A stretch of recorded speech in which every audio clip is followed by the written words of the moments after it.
If you find yourself logged out of your Binance account and need to reset your login credentials, follow these steps to regain access. This guide will help you navigate the process smoothly. Step 1. Visit the Binance login page. Go to the official Binance website and click on the login button.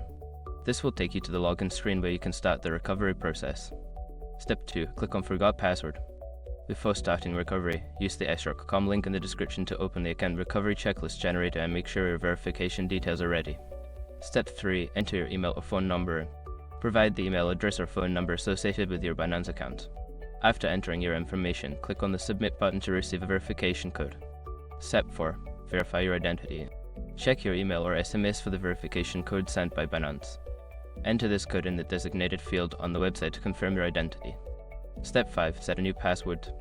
Once your identity is verified, you will be prompted to create a new password. Choose a strong password that you haven't used before, then confirm it to complete the reset process. After completing these steps, you should be able to log into your Binance account with your new credentials. If you encounter any issues, consider reaching out to Binance customer support for further assistance.